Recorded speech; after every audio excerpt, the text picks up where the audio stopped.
Hey guys, this is Lady Fantastic. It's 7:22 p.m. in Nashville, Tennessee, and I've got a nice stack of X-Men comics that I am just excited, so excited, like a kid before Christmas, to show you all. Now, how excited am I? I'm so excited that I actually didn't wait for all the books to come in. There's one more book that's got to come in. I was just like, man, dude, yeah, I work in science, okay? I work in biochemistry and academic research.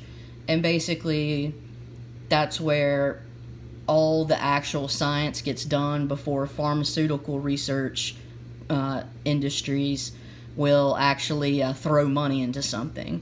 They want to see, so basically the government, the NIH, is what funds basic academic endeavors, and we basically suss out like the biochemistry behind why a drug works, or the nature of the immune system during specific insults. And if we hit money by discovering a unique mechanism or a small molecule that helps ameliorate certain symptoms of inflammation, we don't get any money for that. Anyways, that's kind of aside. We've got grad students in our lab, and it's highly competitive, and some people just don't get it, all right? And it sucks because there are a lot of people that I really like, but sometimes, that's life. And so it was kind of that was all yesterday. I took a day off because I was just like, I don't need that bad juju. I just need to separate myself. And so I thought, I'm going to do something that makes me feel good. And that's talk to you guys about something that has absolutely nothing to do with that bullshit. And that's X-Men. And so, sorry for that long segue, but I just had to put that out there. All my emotions. Let's get Oprah style. Anyways, what you see here is my oldest, in terms of issue number, X-Men comic. Now, I'm really kind of particular in how I want to collect my X-Men comics. I want to get certain chunks. I really want to have 100 through 300. And so basically I've got to get a lot of the early 100s, and those are going to be the most expensive. So with that being said, I want to show you this. This is 117 is the first appearance of Amal Farouk. And Amal Farouk is the Shadow King. And if any of you guys watched that Legion TV series, he was kind of integrated into that storyline. And I thought it was pretty well done, at least in the first season. It was pretty trippy, but interesting. Really have to give them tip of the cap for the cinematography. It was quite stunning. Anyways, just before I move to the next issue of that, I want to show you, I brought this up before, a badass variant with the Shadow King and Betsy Braddock, aka Cyclops, in the front. That's a Simone Bianchi piece, and I mean, it's just stunning to me. I love that. And then that same, so this was a number 1 variant for that Astonishing X-Men run, and it's of Amal Farouk, Shadow King, and this is, a number 3 variant of that. So how times have changed. Well, I can't really get... Anyways, you get the drift. I'm sorry. I'm not sorry. I'm just I'm human. That's it, bro. Okay. 122. So, got Colossus in there, and, look at Cyclops. He's always... Yeah, alright. Anyways, so, X-Men, Uncanny X-Men 122, The Trial of Colossus. I don't know if this is the first Arcade. I don't think it is, actually. I think Arcade first appears in a different series, but this is a really cool issue just because, I like the cover, I like the art. Okay, so Terry Austin I don't know, or if Terry's a last name and then Austin's another one. I'm more familiar with Byrne and that group. 124.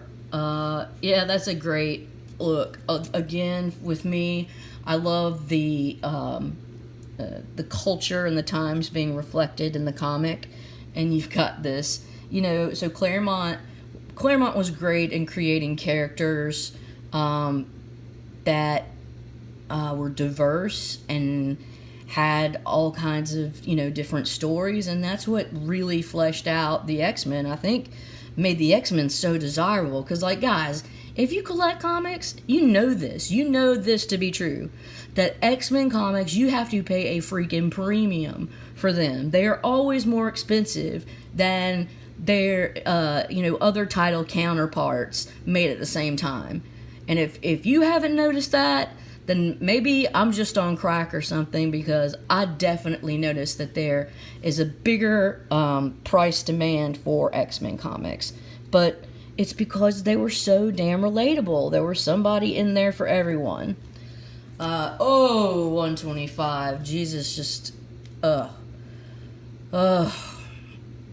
I can do is, like, groan. Do you guys remember the X-Men cartoon? Every time Jean Grey freaking screamed, it was like, was she in pain or was she in pleasure? Because it's like, okay, anyways, that's kind of neither here nor there, but this is a beautiful comic, and yeah. Don't have 126, but it'll happen, it just is what it is. This is Proteus. He's like Moira McTaggart's son, and basically, like, okay, so let's just say Xavier and Moira, they love each other. Well, Xavier's got a little batshit son named Legion, and Moira's got a little batshit son named Proteus. So, I don't know, that worked out well for them. Yeah. This is X-Men 131. I think 130 is actually, or 129. So 129 is the first appearance of Kitty Pryde. Can't remember if that's where White Queen, like, first debuts. And then 130 is Dazzler, and that goes for, a hot dollar. And then this is, like, maybe the White Queen's first cover appearance. But this is scrap. I mean, there's a rip. But I got this off of eBay for, like, $6, and because it's just great to have for a filler, and that's the cheapest I'm gonna find it, like, for the time being, until I become a millionaire, which is never. So 132, I think this is the first appearance of the Hellfire Club, Sebastian Shaw, and all those knuckleheads. But Jesus, is just the writings. This is when the writing gets great, man. That's all I can say, Yeah. 133. Oh, wow. It's like I feel at home. When I look at these covers, I feel at home. I don't know. And then 134 is the book that is coming. I did not want to wait. 134, I think, is the first, like, Madeline Pryor, or whatever you want to call her, not the Goblin Queen, but she takes on that different moniker, and I think it's Madeline Pryor. Hellfire Club, they convince her that she's, like, in this different life, and blah, blah, blah. But, this is more important, this cover, because, damn, it is beautiful.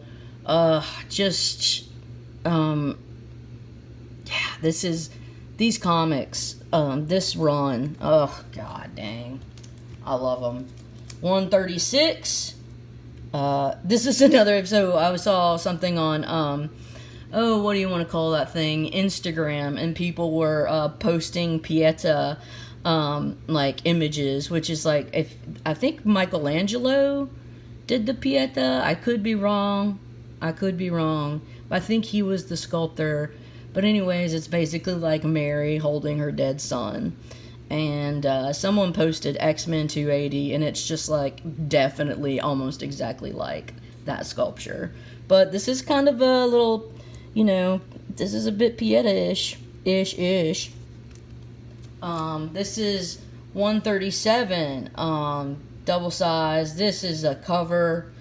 This is, man, I would get this tattooed on my butt or on my forehead or maybe just anywhere, really, because it's something to be proud of.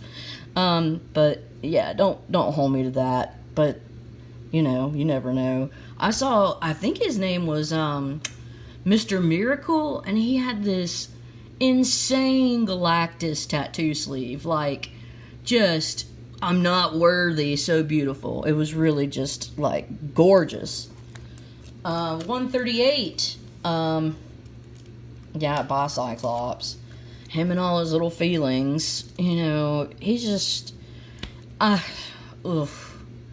never liked Cyclops, but that's my issue, so whatever. This is when Kitty thinks about, well, maybe this is the official joining. At one point she leaves. I'm going to show you guys up to a certain point, because I'm going to have to break this video up. Y'all, I have some comics. It's like, it's a serious deal. So, 139. 140. Wendigo. So I think this is the first time Wendigo is in the X-Men, and I love the action. You know, I love this cover. I'll never forget it. It's just a cover that I've always loved. And then we've got 141. You know, Days of Future Past. You can't beat it, really. John Byrne art, or is it? Yeah, and you know, how many freaking covers have you seen that have been dedicated to this? So many homage covers and variants made based on this comic, but this is just absolute. The story's gold, the art's gold. This is X-Men at its peak, in my opinion.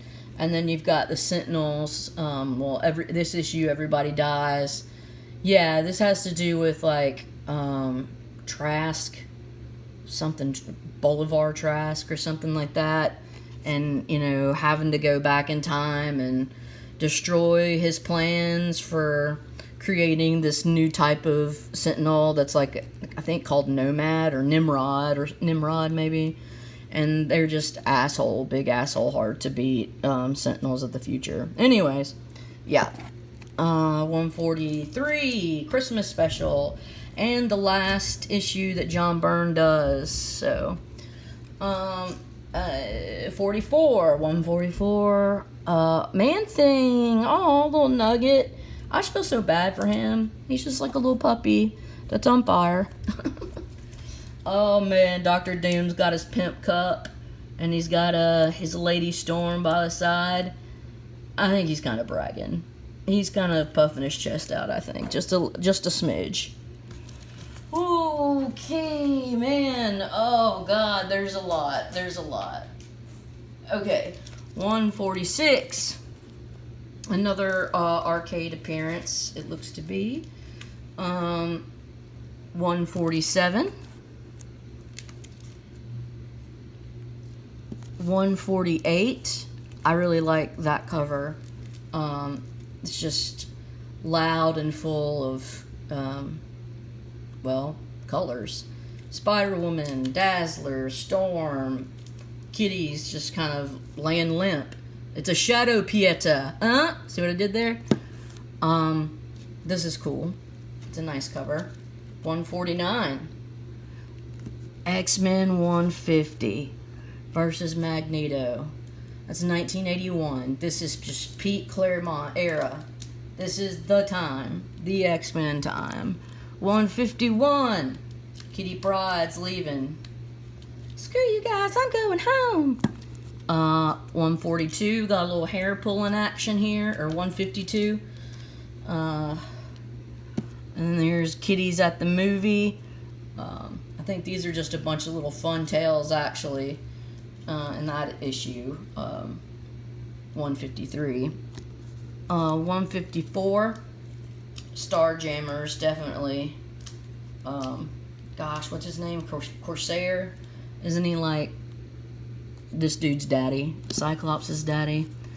And then, looks like Colossus is a little tired. That's 155.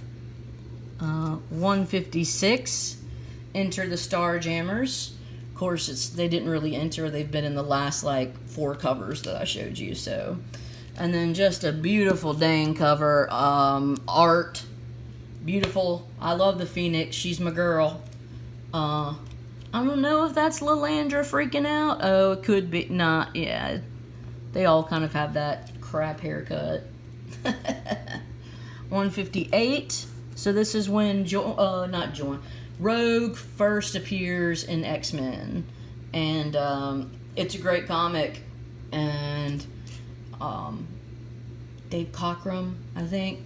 But you need to get it. It's cool. 159. Let's see. I can't really exactly remember what that one's about. 160. It's been some of these, like, I need to revisit. You know, I've read so much X-Men to where certain stories have blended together for me. So that's how great I am. If you define great by not being able to remember shit. 161. Oh, this is so cool. 162. Oh, this is we're getting the Brood. So, like, the Brood's this weird alien race that lives in deep space, and they're gross bugs. That's, you know, and they, like, kind of want to infect you like aliens or something. I don't know. 163.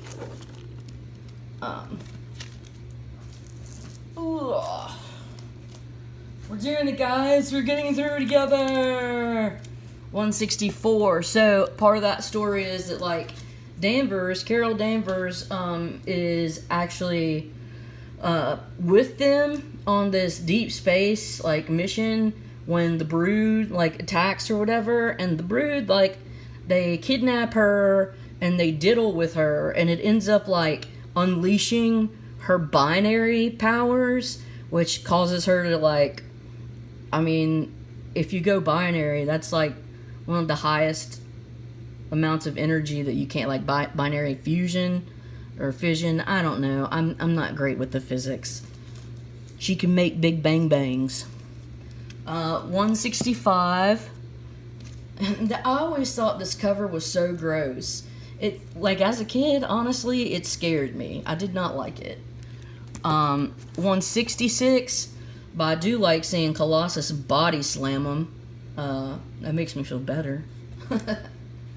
167. God, another Pieta if you really want to bring it up, dude. Yeah, this is a great cover. It's really stoic, I guess. And talking about another good cover is like Kitty Pryde Cornered, 168. 169. Angel Has Fallen. What year is that? 83? Okay, so I think in 85 is when we start getting Apocalypse and Angel kind of stuff. This is a Morlock. I can't remember her name. But yeah, it's with Storm and the Morlock. Calypso is her name. Yeah, 170. 171, where I guess Rogue actually joins the team. 172. You know, it's Wolvie and his Oriental Boo, his little boo thing. 173, just great art. It's just beautiful. 174. 175. There's a lot of action in that. Dark Phoenix. I always really liked this cover. 176, a big squid thing. Choking out, yeah, Cyclops and the bubbles coming up. But I also like that Daredevil 81, where, like, Daredevil's choking and there's a bunch of bubbles. I don't know. Does that say something about me? 177. Don't stab her, Wolverine. Calm down, bro. 178. This is another cover that I've always remembered and just, I guess, attached to my childhood. 179, even though I wasn't even born in 1983. But as a kid, you know, these were the comics that were like a quarter, you know. These were the comics that everybody were trying to get rid of. 180 and 181. So this ends my straight run, but like I have some 180s and then I go back into a straight run. But I think this is a nice time to stop because I have a metric crap ton of X-Men's. And so that's what I had. Thanks for letting me just like talk about comics, and I hope that you guys like seeing them. And you know, take care of yourselves. Be safe. Bye.